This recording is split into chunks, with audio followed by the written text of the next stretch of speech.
네, 이제 곧 예배가 시작됩니다. 우리 함께 마음으로 기도하고 묵상하며 예배를 준비하십시다.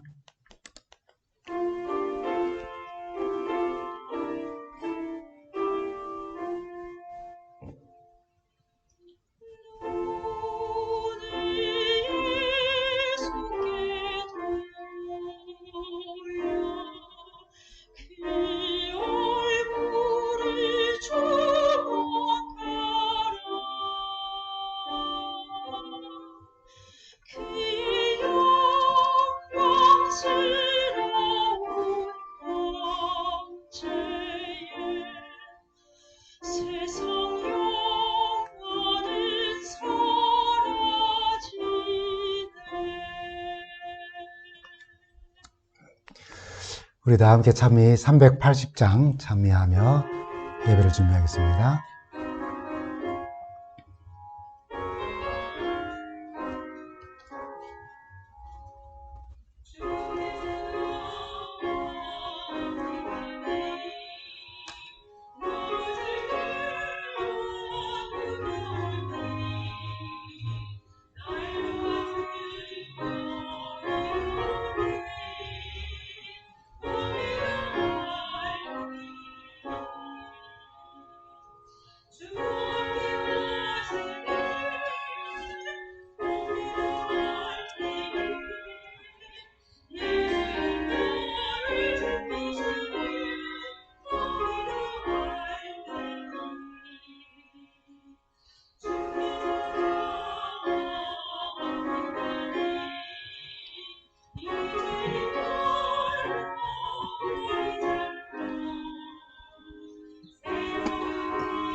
우리 다 함께 기도하겠습니다. 참 좋으신 우리 하나님, 이제 한 해의 마지막을 향하여 우리가 가고 있습니다. 주님께서 우리에게 선물하신 이 한 해를 돌아보며 또 오늘 우리가 나누는 말씀에서 우리의 삶을 돌아보며 그런 시간들이 되게 하여 주시고 또 하나님의 말씀이 우리의 삶을 변화시키는 능력이 되도록 이 예배 속에 주의 은혜가 함께하여 주시옵소서. 예수님 이름으로 간절히 기도합니다. 아멘. 성도 여러분, 한 주간 잘 지내셨습니까? 우리가 오늘 함께 나눌 말씀은 창세기 35장과 고린도후서 6장 10절에 있는 말씀 명상하면서 2021년 남은 시간을 우리가 돌아보며 그 어려웠던 일들 한번 그것을 뒤집어 생각하며 하나님의 축복을 감사하는 그런 말씀으로 또 그런 제목으로 말씀을 나눕니다.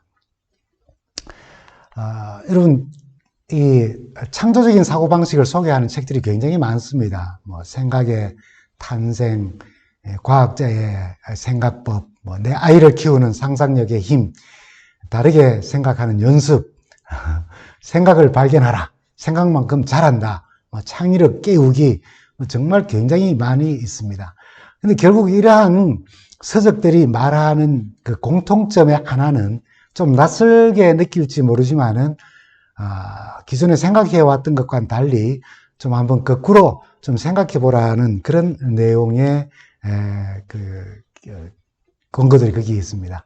생각의 탄생이라고 하는 책을 저술한 루트 번스타인이라고 하는 교수는 창조적인 사고를 몸에 익히는 방법으로 좀 낯설지만은 거꾸로 보라고 그렇게 조언을 합니다. 사실 전통과 이 관습이라고 하는 틀 안에서 살면서 새로운 생각을 해내는 것은 그렇게 쉽지는 않습니다. 그러나 한 번씩 사고의 관성이라는 게 있죠. 항상 생각해 오던 대로 생각해 오는 것. 그것을 한번 깨기 위하여서는 어떤 일, 어떤 사건을 한번 뒤집어 보는 그런 습관도 우리에게 필요합니다. 물론 좀 황당한 것도 있고 또 공감할 수 없는 그런 거꾸로 보기도 있습니다. 제가 한국에서 목회할 때에 이 막대 그래프로 표시된 그 한 해의 실적표들이 이렇게 나누어졌습니다. 제가 담당했던 영어학원의 분원이 막 시작했기 때문에 모든 것들이 좀 마이너스로 이렇게 표현이 되었어요. 막대 그래프에서. 그래서 우리 원장님이 그냥 웃으며 격려를 하기 위해서 우리 최 목사는 이제 온 지 얼마 안 되고 그래서 또 처음 시작하는 곳이어서 상당히 어려운데 이 막대 그래프 보면서 그래도 많은 좀 생각을 하게 될 거라고 다른 곳과 좀 비교하면서 어떤 생각이 드냐고 그렇게 제게 물었습니다. 그래서 제가 웃으며 이 그래프를 뒤집어 놓고 보니까 제가 제일 잘한 것 같아서 마음의 위로가 됩니다. 라고 그렇게 이야기를 했습니다. 이렇게 거꾸로 보라는 뜻은 아닙니다. 그러나 개인적으로 상처받지 않기 위해서는 한 번씩 그렇게 거꾸로 볼 수도 있겠지만은 그것이 어떤 일의 결론을 내리는 것으로 이렇게 적합한 것은 아니라는 것이죠. 세상은 합리적인 생각만 하는 사람들에 의해서 돌아가는 것은 아닙니다. 남들이 안 된다고 그렇게 생각하는 일, 불가능하다고 하는 일을 할 수 있다고 생각하고 거기에 뛰어들어서 실천하는 사람들에 의해서 돌아가는 부분도 참 많이 있습니다. 이 거꾸로 보라고 하는 그 말은 모든 일에 대해서 좀 삐딱한 시선을 가지라고 하는 그런 말이 아니라 너무 고정적인 틀에 얽매여서 긍정적이고 적극적인 마인드를 갖지 못하는 그런 것에서부터 조금 다르게 보는 눈과 태도를 가지라고 하는 그런 취지의 권고인 것입니다. 여러분 뭐 스포츠에 대해서 좀 아시는 분들은 아시겠습니다만은 높이뛰기 방법이 변화가 왔었어요. 처음에는 이 가위뛰기라는 게 있었습니다. 두 번째는 또 정면뛰기가 있었어요. 그래서 그림에서 보는 것처럼 이렇게 가위뛰기나 정면뛰기를 하는 이유는 그런 이유는 바로 그 막대를 넘어서서 설치되어져 있는 그 착지하는 부분 그런 부분들이 이렇게 뭐 간단하게 말하면은 이 톱밥 같은 거 있지 않습니까? 그런 걸로 이렇게 만들어 놓았기 때문에 굉장히 위험했습니다. 그래서 가위뛰기를 해서 두 발로 착지를 해야 안전했고 또 정면뛰기를 시도하는 사람들은 내려오면서 떨어지면서 두 발과 두 팔로 두 손으로 이렇게 몸을 보호하는 착지를 해야 했었습니다. 그렇기 때문에 그 당시에는 가위뛰기와 정면뛰기를 할 수밖에 없었어요. 그러나 이제 1968년 이 멕시코 올림픽에서 이제 미국의 무명 선수가 갑자기 2m를 넘어서 2m 38이라고 하는 아주 엄청난 그 세계 신기록을 세우는 장면을 그야말로 아주 경이로움 속에 바라보게 되었어요. 이 선수는 똑같이 힘차게 도전받기를 하더니 막대를 향해 몸을 앞으로 기울이거나 두 발을 올려서 이렇게 가위뛰기를 하지 아니하고 힘차게 몸을 뛰어 오르는데 등으로 이 막대를 넘어서는 것입니다. 정말 참 신기했었습니다. 근데 때마침 1960년대부터는 그 막대 너머를 톱밥으로 이렇게 쌓아서 착지하는 선수들의 몸을 보호하는 그것이 아니라 이제 고무 무슨 이 매트 같은 거 그걸 이제 개발해 가지고 그걸 두었어요. 근데 그렇게 되었음에도 불구하고 많은 선수들이 옛날 방식대로 가위뛰기나 또는 정면뛰기를 하였지만은 이 미국의 딕 포스벨이라고 하는 선수는 그 너머에 나를 더 안전하게 보호하는 어떤 매트가 깔려 있다는 사실을 생각하고 꼭 그렇게 앞으로만 넘어야 하는가? 그래서 등을 이렇게 돌려서 넘어보니까 더 많은, 더 높은 곳, 더 높이 뛸 수 있다는 사실을 알고 그렇게 하고 이제 세계 높이뛰기 사상 처음으로 배면뛰기라고 하는 것을 시도해서 올림픽에 금메달을 획득하게 되었습니다. 처음 보는 그의 배면뛰기는 아주 신선한 장면이었고 많은 사람들의 머릿속에 분명한 인상을 심어줬습니다. 이 높이뛰기 방법은 그의 이름을 붙여서 포스펠이 이제 플랍이라고 그렇게 이제 불렀고 이후 선수들은 그의 방법을 따라서 이 높이뛰기를 시도하게 되었고 지금까지 모든 선수들이 이 방법을 사용하면서 높이뛰기를 시도하고 있습니다. 2차 세계대전 때에 이 월드라고 하는 미군 병사가 전투기에 대한 방탄재를 씌우는 일을 맡았습니다. 미국 전투기 가운데는 이 적군의 공격을 받고 추락한 비행기들이 많았고, 근데 그 가운데서도 총격을 받았음에도 불구하고 기관포나 이런 총격을 받았음에도 불구하고 추락하지 않고 돌아온 또 비행기들이 있었지요. 미군에서는 이 전투기들을 보면서 앞으로 전투기들이 격추당하는 일을 줄이기 위하여서 비행기의 어떤 부분을 강화시켜야 하는지, 방탄재로 강화시켜야 하는가를 이제 연구하게 되었습니다.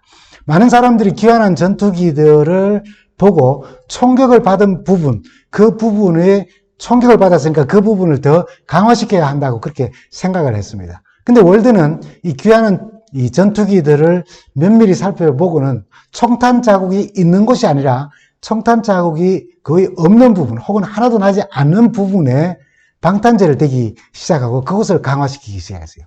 앞부분도 있고 몸통도 있고 꼬리도 있고 날개도 있을 텐데 돌아온 전투기들이 총격을 받은 자국을 보고 그 자국 난 곳 이외를 방탄재로 강화시키고 있었던 것입니다.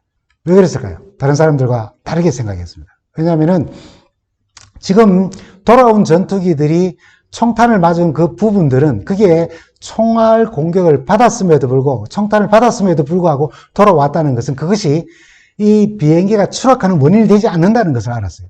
돌아오지 않는 것은 그 부분이 아니라 다른 부분에 총격을 받았기 때문에 추격을 당한 것이라고 생각을 하고 돌아온 비행기에 총탄 자국이 없는 부분을 이제 더 강화시키기 시작했다는 것입니다. 정말 기발한 생각이고 그것이 큰 효과를 또한 보았습니다. 여러분 흔히 우리가 글자 거꾸로 읽기라고 하는 그런 재미있는 게임도 하기는 하지요. 여러분 자살이라고 말을 거꾸로 읽으면 어떻게 됩니까? 살자라고 하는 말이 됩니다. 여러분 역경이라고 하는 말을 거꾸로 읽으면 어떻게 됩니까? 경력이 됩니다. 경력. 그리고 또 한 가지 여러분 나 힘들다 내 힘들다라고 하는 말을 거꾸로 읽으면은 다들 힘내라고 하는 그런 말이 됩니다. 그럼 사실 살면서 도저히 해결할 수 없어 눈앞이 참 깜깜할 때가 있습니다. 그런데 뒤집어 생각해 보면 그 가운데 희망이 있다는 것입니다. 인간사회에 이런 일들 참 많이 있습니다. 더구나 하나님의 인도하심과 능력을 의지하여 살아가는 그리스도인들은 문이 닫혀 있다면 하나님이 다른 문을 여신다는 경험을 합니다. 길이 막혀 있으면 하나님께서 다른 길을 열어주신다는 그런 것들을 우리가 경험을 합니다. 그래서 어둠 가운데 있을 때에, 절망 가운데 있을 때에, 힘들 때에 절대로 흔들리지 않는 신앙으로 살아가는 그런 힘을 얻고 살아갑니다. 여러분, 성경이 가르치는 참 많은 역설적인 진리들이 있습니다. 그러면 성경이 이 역설적인 진리들을 가르치는데 그 역설적인 진리를 가르치신 하나님은, 그렇게 말씀하신 하나님은 과연 어떤 분이신가라고 하는 것입니다. 말씀만 하셨는가? 아니죠. 우리가 사는 세상은 더 높아져야 한다고, 그래야 편하다고, 더 얻고 더 움켜쥐어야지만이 경쟁에서 뒤처지지 않는다고 가르칩니다. 지는 것은 그래서 질색을 하고 우리는 이기려고 합니다. 그런데 성경과 주님의 가르침은 역설적으로 높아지려면 낮아지라고 하고 얻고자 하면 좀 나누고 버리라고 합니다. 살고자 하면 죽으라고 이야기하고 이기고자 하면 지라고 그렇게 말씀하세요. 세상의 가치관으로 보면은 거꾸로입니다. 그렇게 살다가 보면은 세상에서 천대받고 멸시받으며 살 가능성도 있습니다. 인정받지 못할 수도 있습니다. 그래서 그리스도인들의 삶은 항상 도전을 받게 되고 그 도전 때문에 더욱더 겸손하여 무릎으로 살아가며 하나님의 능력을 구하는 삶을 우리가 살아가는 것입니다. 많은 경우 행복은 선택에 달려 있어요. 내 삶에 어떤 나를 선택하느냐에 따라서 매일 나의 모습은 달라질 수 있습니다. 지난 한 해 동안 내가 살아온 그 삶을 돌아보면서 그 삶 속에서 있었던 일 가운데 내가 어떤 부분을 선택하며 계속 그것을 생각하고 곱씹으며 살아가느냐 하는 것은 오늘 현재와 미래의 내 모습을 만들어준다는 것입니다. 여러분, 세상에 불행하게만 산 사람도 없고 행복하게만 산 사람도 없습니다. 우리의 인생에는 행복과 불행이 항상 공존해 왔었어요. 그런데 어떤 사람은 과거의 기억에서 혹은 짧게 말하면 2021년 우리가 살아왔던 이 한 해 동안의 삶에서 불행한 나, 화나는 나, 상처받은 나를 선택하고 그것을 계속 되새기고 곱씹으며 살 수 있어요. 그럼 그 대신에 어떤 사람들은 과거의 기억에서 혹은 이 2021년을 살아오면서 힘들었던 수많은 순간들이 있었다 할지라도 그 가운데에서 행복했던 순간들, 행복했던 나를 선택하고 생각하고 곱씹으며 살아갈 수 있습니다. 그래서 그것은 지금 현재의 모습과 미래의 내 모습을 만들어줄 수 있어요. 어떤 사람이 행복할까요? 어떤 사람이 기쁨으로 살 수 있을까요? 어떤 사람들이 만족하며 살 수 있을까요? 두말할 것도 없이 행복한 나를 선택하며 생각하고 곱씹고 또 감사하며 사는 사람인 것입니다. 야곱의 생애를 통해서 역설적인 진리를 말씀하신 하나님이 어떤 모습을 우리에게 보여주시는지를 한번 살펴볼 수 있습니다. 창세기 32장에 야곱은 400명 거느린 그 군사를 이끌고 자기를 해하려고 복수하려고 오는 에서를 만나는 일에 자신의 목숨을 구하기 위하여 재산과 자식들을 앞서 세우고 자신은 그 뒤에 서서 가려고 하는 작전을 짭니다. 형을 속이고 축복을 가로채었으니 그렇게 복수하러 오는 형, 너무나도 당연한 일입니다. 그래서 앞에 간 그 재물, 그 때를 치거나 자기 가족을 치면은 자기는 도망가겠다는 그런 생각으로 가요. 그렇게 작전을 세우고 그 밤에 홀로 남은 곳에서 하나님의 사자, 성경 번역에는 그냥 어떤 사람과 밤새, 확인할 수 없으니까 깜깜한 밤에 싸우니까 어떤 사람과 밤새 씨름을 하고 필사적으로 그를 놓지 않자 허벅지 관절을 쳐서 어긋나게 하고는 네가 하나님과 겨루어서 이겼으니까 이제 너를 야곱이라고 부르지 아니하고 형을 속이는 자, 발꿈치를 잡은 자, 이기려고 하는 자, 그런 이름으로 네가 살아가는 사람이 아니라 이제 하나님과 겨루어 이긴 승리자의 이름으로 이스라엘이라고 부를 것이라는 축복의 선언을 듣습니다. 얼마나 행복한 순간입니까? 근데 그 사건 후에 33장에 극적으로 형 에서를 만나서 화해를 합니다. 정말 이거는 뭐 상상도 할 수 없는 일이 갑자기 벌어진 거예요. 형과의 화해라고 하는 것. 400명 그 군사들이 얼마나 뻘쭘했겠습니까?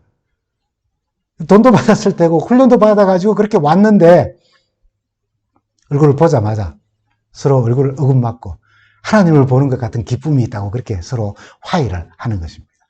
근데 이제 34장에 가면은 모든 것이 다 좋아지는 듯한 보인 그런 상황에서 그들이 진을 친 세겜이라고 하는 지역에서 딸 디나가 세겜 족속들을 좀 살펴보러, 그 딸들을 돌아보려, 자기보다 더 잘났는지, 어떻게 화장을 하고 다니는지, 어떤 옷을 입고 다니는지, 그게 궁금했는지, 그 딸들을 보려고 나갔다고 그랬어요. 그리고는 족장 세겜에게 당하게 됩니다. 그가 결혼을 하기를 원하여서 이제 야곱의 가족들에게 찾아왔을 때에 그들과 똑같이 할례를 받아야 한다고 이야기를 하죠. 그 밤에 민첩하게 움직일 수 없는 세겜족 남자들을 시므온과 레위가 들어가서 몰살해버리고 맙니다. 야곱에게는 복수가 두려운 사건이었어요. 그렇지 않습니까, 여러분? 그 주변에 같이 있는 다른 족장들과 그 족속들이 힘을 모아서 야곱을 칠 수도 있습니다. 그런데 그렇게 불안 가운데 떨고 있는 야곱에게 창세기 35장에 하나님께서 나타나셔서 이렇게 말씀을 하십니다. 하나님이 야곱에게 이르시되 일어나 베델로 올라가서 거기 거주하며 내가 내 형 에서의 낯을 피하여 도망하던 때에 내게 나타났던 하나님께 거기서 제단을 쌓아라 라고요. 두려움 가운데 있는 야곱을 하나님이 부르시고 그가 형을 썩이고 도망하다가 하늘과 연결된 사다리와 그 위를 오르내리는 천사들, 그리고 그 끝에 계시는 하나님을 만났던 그 베델로 다시 올라오라고 하셨어요. 내가 너를 거기서 만나겠다고요. 그는 가족과 함께 모든 신상을 버리고 자신을 정결케 한 후에 베델로 올라오라는 하나님의 명령에 따르게 됩니다. 그래서 거기서 그는 세 가지 축복을 다시 한번 확인하시는 하나님의 음성을 듣게 되죠. 첫째는 내 이름이 다시는 야곱이라고 불리지 않고 이스라엘이라고 불리라고 하는 그 말씀.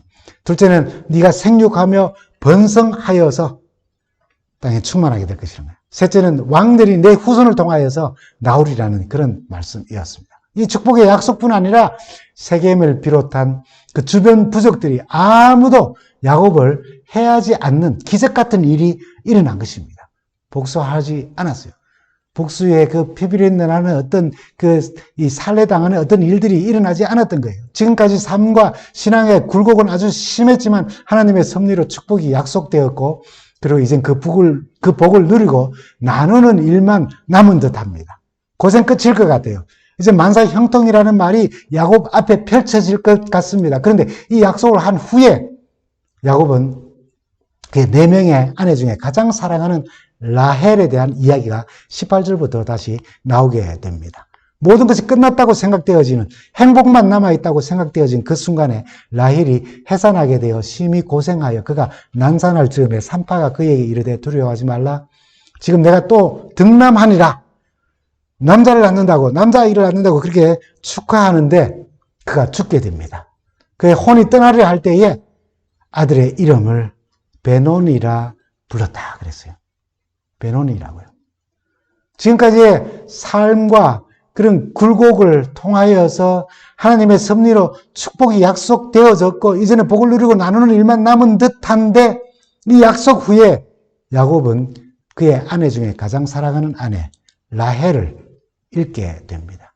그리고 그 라헬은 아기를 낳고 죽으며 자기가 낳은 아들의 이름을 베논이라고 불렀어요. 이 베논이라는 이름의 뜻은 슬픔의 아들이라는 뜻입니다. 고통의 아들이라는 그런 뜻이에요. 갓 태어난 자식을 두고 죽어가는 어머니의 심정이 베논이라고 하는 그 이름을 붙여준 곳에 잘 표현된 것이 아니겠습니까? 얼마나 슬펐겠습니까? 그러나 야곱은 그의 이름을 그 베논이라고 부르지 않았어요. 그의 이름을 고쳐버리는 것입니다. 18절 후반에 보면은 이렇게 말하지요. 그의 아버지는 그를 베냐민이라 불렀다. 베냐민이라는 이름의 뜻은 기쁨의 아들, 오른손의 아들이라는 그런 뜻으로 소망과 위로의 이름이고 긍정적이고 희망찬 그런 이름입니다. 그 이름으로 바꿔버렸어요. 야곱은 누구보다도 이름의 중요성을 잘 알고 있었습니다. 아브라함을 부르시고는 열국의 아비인 아브라함으로 바꾸시고, 사례를 열국의 어미인 사라로 이름을 바꾸시신 그 축복을 잘 알고 있었어요. 뿐만 아니라 하나님은 바로 자기 자신의 이름도 그 야곱강에서 승리자 그리고 이스라엘로 바꾸어 주셨다는 사실을 그는 기억하였습니다. 이름을 바꿔주면서 그런 축복도 함께 받았지요. 사실 인간적으로 생각하면 아내의 죽음 앞에서 야곱의 슬픔도 우리는 가늠할 수가 있습니다. 그 슬픔이 얼마나 컸을까요? 여기 젖도 물리지 못하고 그냥 죽어간 아내의 슬픔, 그 슬픔은 야곱 자신의 슬픔이기도 합니다. 그가 또 가장 사랑했던 아내였어요. 그러나 야곱은 하나님의 뜻을, 하나님의 선하심을 믿었어요. 그래서 베논이라는 이름을 베냐민이라고 바꾼 것입니다. 금방 하나님의 축복을 확신하면서도 불행한 일이 일어났지만은 그 아픔과 슬픔 때문에 막내 아들의 이름을 베논이라고 부르지 않고 베냐민이라고 불렀던 것이죠. 야곱이 바라본 그 아들의 삶은 죽어가는 그의 아내 라헬의 시선과는 완전히 거꾸로 된 하나님의 약속과 축복의 자녀로 그는 보았어요. 그를 베냐민, 그 기쁨의 아들로 본 것입니다. 나에게 일어나는 모든 일들은 우리 하나님의 시선으로 내게 일어나는 일과는 정반대로 한번 볼 수 있으면 좋겠습니다. 하나님의 계획 안에서 모든 일들을 우리가 볼 수 있으면 참 좋겠습니다. 하나님은 왜 조금 전에 시작하면서 말씀드린 것처럼 이렇게 복잡하고 혼란스러운 가정을 축복의 가정으로 택하여 주셨느냐는 거예요. 왜 세상 사람들은 사람들이 바라보고 가치를 평가하는 그것과는 전혀 다르게 이 야곱을 선택하셔서 축복의 백성으로 삼아주셨다는 거예요. 여기에 하나님의 비밀이 담긴 그런 섭리와 사랑을 우리는 발견하게 됩니다. 성경의 역설적인 부분을 말씀하신 하나님이 역설적인 그런 모습으로 우리를 대하신다는 거예요. 그냥 말씀만 하신 것이 아니라, 그래서 왜 그렇게 못 보냐가 아니라 내가 바로 말한 대로 역설적으로 너희들을 보고 있다는 거예요. 거꾸로 보고 있다는 거예요. 세상 사람들이 보는 야곱은 정말 아무런 매력이 없습니다. 너무 잘못이 많고 정말 죄가 많은 사람이에요. 그런데도 하나님은 그것을 갖다 거꾸로 보시는 거예요. 그런 사람 속에서 하나님의 섭리가 작용하고 사랑이 작용하는 그런 모습을 보는 것입니다. 세상이 가지고 있는, 그리고 우리가 가지고 있는 가치관과 생각으로 야곱을 보는 것이 아니라 하나님은 인간의 행복과 구원을 위하여서 때로는 거꾸로 생각하시고 판단하시고 행동하시는 분이심을 여기에 야곱의 생애에 개입하시는 하나님의 모습에서 보는 것입니다. 하나님은 자격 없는 사람을 불러서 자격 있게 하셔요. 믿음 없는 자를 불러서 믿음을 가지게 하시고 믿음의 조상으로 삼아주신다는 겁니다. 희망 없는 인간들을 불러서 희망의 사람으로 만들어주셔요. 구원과 축복의 자녀로 만들어주셔요. 전혀 자격이 없는, 거꾸로 보시는 겁니다. 그 속에서 하나님의 사랑이 역사하시고 작용할 때 그 사람들이, 이 죄인들이 어떻게 변할지를 아시고 그것을 보시고 그렇게 역사해 주신다는 것입니다. 여러분, 야곱은 바로 우리들입니다. 이제는 하나님의 은혜로 희망과 축복과 위로를 나누는 그런 사람으로 되어지고 있는 것입니다, 우리가. 하나님이 그렇게 봐주시기 때문에요. 그래서 그리스도인들은 세상을 좀 역설적으로 사는 그런 힘을 가지고 있어요. 고린도후서 6장 10절에 있는 말씀입니다. 근심하는 자 같으나 항상 기뻐하고, 가난한 자 같으나 많은 사람들을 부욕해 하고, 아무것도 없는 자 같으나 모든 것을 가진 자라고요.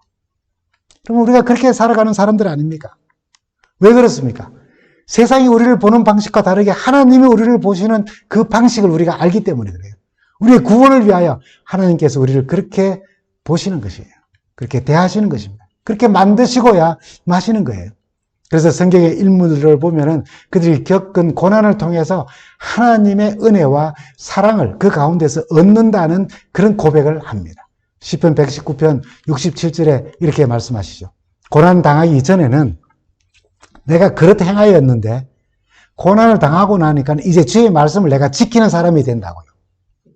우리가 이런 경험을 하지 않습니까?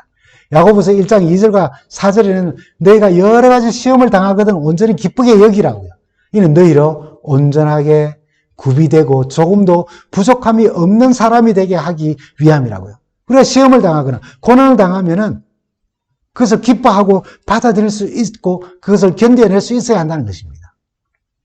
우리가 잃어버릴 때도 있고 고난당할 때도 있고 또 시험이 오고 근심이 있는 그런 삶이 우리로 하여금 우리의 인생을 보다 진지하고 더 겸손하게 바라보며 더 깊이 무릎을 꿇고 하나님을 향하여 손을 뻗을 수 있는 그런 환경으로 우리를 만들어준다. 그것이 될 수 있다는 것입니다.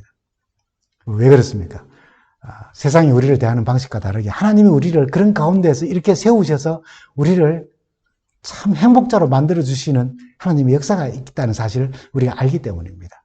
지난 한 해의 삶, 어렵고 힘들었던 시간들, 코비드-19, 이 변이 바이러스, 뒤집어 생각, 아니요. 하나님께서 우리에게 하신 약속, 그런 가운데서도 우리에게 행하신 그 말씀하신 약속들과 이루시는 그 사실들을 통해서 지난 한 해를 우리가 돌아보면 참 좋겠습니다. 내게 일어나는 일들이 베노니일지라도 하나님의 약속을 통해서 내게 일어난 일들은 베냐민으로 이해할 수 있으면 참 좋겠습니다. 주님은 우리의 사정과 삶을 뒤집어 생각하게 하시는 분이십니다. 우리 생각과 하나님의 말씀을 한번 비유해서 한번 볼까요? 여러분, 우리가 종종 이런 말 합니다. 참 불가능해요. 하나님께서는 모든 것이 가능하다고 말씀하세요. 우리가 생각하는 것과 완전히 거꾸로 보시는 것입니다. 지쳤어요 라고 말할 때에 내가 너를 쉬게 하리라고 말씀하시는 분이십니다. 아무도 나를 좋아하지 않아요 라고 하는 생각이 들 때에 내가 너를 사랑한다 라고 말씀하시는 거예요. 열심히 해도 잘 안 돼요. 나는 왜 이럴까요? 네 은혜가 네게 족하다라고 말씀하십니다. 내 앞이 캄캄합니다 라고 이야기할 때 내가 빛이 되고 그래서 내가 너를 인도한다라고 말씀하시는 겁니다. 내 생각에는 별로 그렇게 생각되는데요 라고 할 때 협력하면은 선을 이룬다라고 또 말씀하시는 겁니다. 나 자신을 용서할 수가 없어요 라고 생각되어질 때에 내가 너를 다 이미 용서하였다고 말씀하시는 겁니다. 걱정이 너무 많습니다 라고 말할 때에 너의 염려를 다 내게 맡겨버리라 라고 그렇게 말씀하시는 것입니다. 여러분, 너무 외롭다고 생각될 때도 있죠. 그럴 때 내가 너를 떠나지도 버리지도 않겠다고 우리 주님은 말씀하십니다. 때로는 우리의 환경이 변론일 수 있습니다. 마치 이스라엘의 가나안 땅의 약속을 가지고도 그들의 현실은 광야였던 것처럼 오늘 우리도 하나님의 약속을 가지고 살지만은 우리의 환경은 변론이 같고 마치 이스라엘 사람들의 그 광야 같을 수도 있습니다. 물론 광야는 힘든 곳입니다. 뜨거움과 추위에 기온차가 엄청난 곳입니다. 위험, 걱정, 기본적인 삶조차 보장되지 않는 오랜 시간을 거기에서 지내야 하는 그것이 바로 그리스도인의 삶일 수 있어요. 그런데 뒤집어 보면 광야가 다른 모습으로 우리에게 경험되어지는 곳입니다. 그 다른 모습의 경험이 무엇일까요? 바로 그 광야에 하나님이 계시다는 사실이에요. 그리고 그 광야이기 때문에 하나님을 더 잘 우리는 발견할 수 있다는 사실입니다. 하나님이 계시면 이럴 수 있나? 이런 생각이 또 들 일들도 일어납니다. 예, 그럴 수 있습니다. 분명한 것은 하나님이 계시기 때문에 그 힘든 광야를 우리가 걸어갈 수 있다는 것입니다. 오히려 광야는 그 힘든 것 때문에 특별한 은혜와 기적을 경험하는 장소가 되는 것이에요. 어려운 과정이지만은 먹을 것, 마실 것, 입을 것, 건강 아무것도 힘든 상황이 오지만은 문제가 되지 않을 수 있다는 거예요. 왜요? 하나님이 우리와 함께 하시기 때문에. 뒤집어 보면은 그 광야 속에 하나님을 볼 수 있다는 것입니다. 하나님이 하시는 일들을 볼 수 있다는 거예요. 이것이 광야에만 있는 특별한 기적인 것입니다. 여러분, 지난 한 해를 돌아보면서 아픔이 있었다면은, 여러분, 이 아픔이 없었다면은 내가 그렇게 기도할 수 있었을까 생각해 보십시오. 여러분, 지난 한 해를 생각하면서 내가 잊을 수 없는 그 가슴 아픈 어떤 사건이 있었다면은 그 사건이 아니었다면 내가 이렇게 변화할 수가 있었겠느냐고. 지난 한 해를 생각하면서 어떤 실패가 경험되어졌다면은 그 실패가 아니었다면 내가 십자가를 붙잡았을까 하는 생각 말입니다. 그 고난이 없었다면은 내가 이렇게 성숙할 수가 있었겠느냐는 거예요. 그 광야의 경험들은, 그 아픔의 경험들은, 그 잊을 수 없는 어떤 사건들의 경험들은 하나님 안에서 큰 은혜가 될 수 있는 것입니다. 이렇게 뒤집어 보면 결국 그 고난조차도 나에게는 최상의 하나님의 은혜였고 하나님의 인도하심이었다는 사실을 우리는 고백하게 됩니다. 고난의 광야의 한복판에서도 우리는 하나님을 만날 수 있고 하나님의 약속을 볼 수 있고 하나님께서 그 약속을 이루시는 장면들을 우리는 경험하게 때문입니다. 12월 남은 시간 동안 지난 한 해에 가장 힘들 때에도 하나님의 인도하심이 있었음을 생각하고 다가오는 한 해에도 내 환경이 광야와 같고 내 삶이 베노니와 같을지라도 바로 거기 하나님이 계시며 그런 상황이 하나님을 더 잘 발견하는 순간임을 기억하고 우리에게 일어나는 일들 힘들 때 그것을 한번 거꾸로 좀 볼 수 있는 그런 믿음을 우리가 좀 배워가면 참 좋겠습니다. 하나님의 약속을 힘입고 하나님이 함께 계시다는 사실을 우리가 인식하고 근심하는 자 같으나 항상 기뻐하고 가난한 자 같으나 오히려 많은 사람들을 부욕해 하고 아무것도 없는 자 같으나 모든 것을 가진 자처럼 자족하며 기뻐하며 이 세상을 살면서 다시 오시는 우리 주님을 기쁨으로 뵙는 우리 모두가 되기를 간절히 바랍니다. 다 같이 말씀을 묵상하며 시간을 마치겠습니다.